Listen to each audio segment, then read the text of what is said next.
Hi YouTube. Today we're going to be looking at a pair of 357 revolvers, and I've done a couple videos similar to this, but today I'm going to compare a newer modern revolver to an older vintage revolver, if you will. And what we have in front of us today is a newer model Colt Python 357 Magnum. This is the 4¼ inch, and we have a Smith and Wesson 686 357 Magnum. And before we go any further with this, I'm going to show you neither one of these are loaded. Everybody is safe. There's going to be no magic bullets flying through the camera, and we can go ahead and make these comparisons. We're all good. Okay, so what we have here is this is a newer model, new release, however you want to say it, Colt Python 357 Magnum. This one is a couple years old. It's the 4¼ inch. The older ones were the 4 inch. This is the 4¼ inch. Little history behind these. These came out in 1955, and they stopped regular production on them in 1999. They did produce a few of them in the custom shop all the way up till around 2004, 2005, and they ceased production on them altogether. There was a lot of demand for these to be re-released. There was a lot of calls from Colt every single day. People were calling, wanting these things to come back, and Colt finally re-released the new Colt Python in 2020. I'll show you a couple close-ups of them. They did an excellent job on them. They're not hand-fit like the older ones are, but they're all made on CNC machines, and man, are these things awesome. I mean, they did a fantastic job on these things. The other one we're going to compare it to, this is a Smith and Wesson 686. This is a no-dash one, so this is one of the first ones ever made. This one was made around 1980, give or take. And it's also 357 Magnum. This is a 6-inch model. It's on all stainless. 686s were all stainless. They had a 586 also that they offered in blued or nickel. And I have a couple videos out of a 586 also from the same era. But what we're going to do, we're going to compare to see if these older Smith and Wessons and the newer Colt Pythons are similar. So what we'll do here is we're going to start with this Colt Python. These things were always known to have a really smooth action, really smooth trigger pull. All the fit and finish was very close attention was paid to detail with their fit and finish on them. These were always known. They had their ventilated rib here on top. It had a full underlug on them, and just everything's all finished off really nice on these things.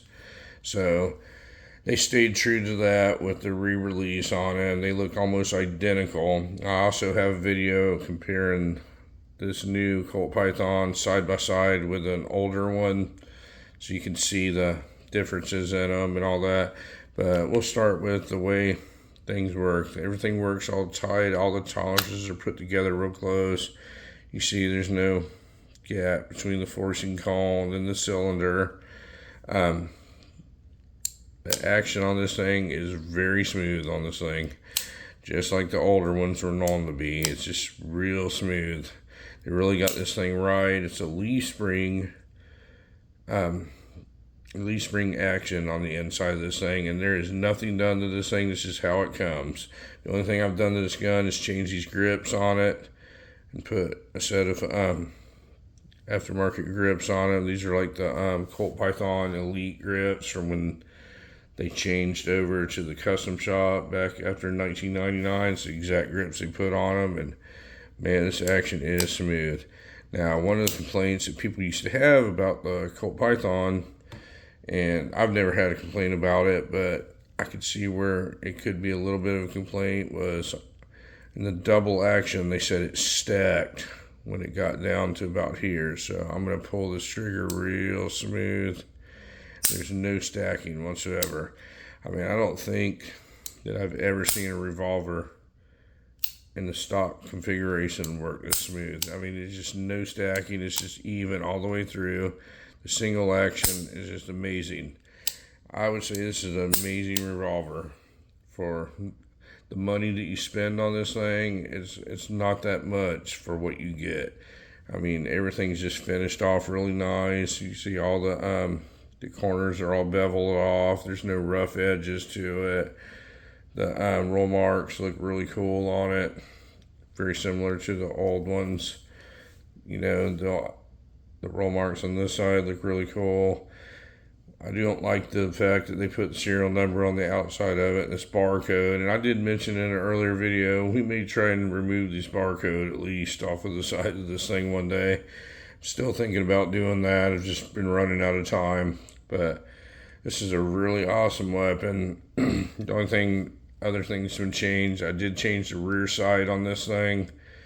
The rear sights that came on these were horrible, and I put a Wilson Combat sight on it. But we're talking about the way the action works and everything. I mean, this thing is absolutely amazing. For it to have nothing done to it whatsoever and it to work this smooth, it's just absolutely an amazing weapon. It's such a value what you get for this thing, for what these things cost.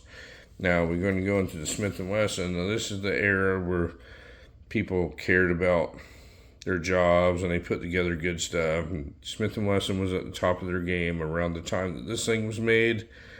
This was around 1980, and if you look, everything works together as it's smooth as it should, but the corners aren't as finished off. It's not as beveled now and everything. And I'm gonna make a small disclosure here. This gun has had action work done to it on the inside by a very competent gunsmith, and he would tell you that Smith and Wesson is the best because he's a Smith and Wesson fan, but he would be wrong. But this thing is absolutely smooth. It just works very smooth on it. And I can tell you one thing. I think this one may be smoother than the Python. The double action on it, but it did take a gunsmith to go in there and do that to this. Now, if we're talking about these things and their factory configuration, the same as I've compared to the old one, this wouldn't even be close. This Colt would still run away with it. It's better finished off. It's a better aesthetically pleasing looking gun. It has smoother action than the Smith & Wesson from the factory. Now, this one's factory. This one's not. Now, I think this one may be a little bit better just because of the simple fact that we've had to put work into it to do that. But even modern guns are going to be smoother in the Colts. Now, let's talk about this for a second. Colt's made a lot of mistakes over the years, and we'll go into that in a whole video on Colt one day. And I know I've promised it in the past, but they have done nothing but, when times have moved along, they've improved stuff. Like, you could say this is an improvement over the old Python. It's a lot less, you can take a lot more wear and tear on it. The double action on it, I think, is a little bit smoother on it. This thing's like a racehorse. You're not going to hurt it whatsoever. You can shoot this thing all day long. You're never going to hurt anything on it. They did little things like they crowned the barrel on it, put removable sights on it. Just little things here and there. Also with the Colt, when you cycle the cylinder, it guns clockwise as always. And on the Smith & Wesson, when you cycle it, it runs counterclockwise. That's just their thing.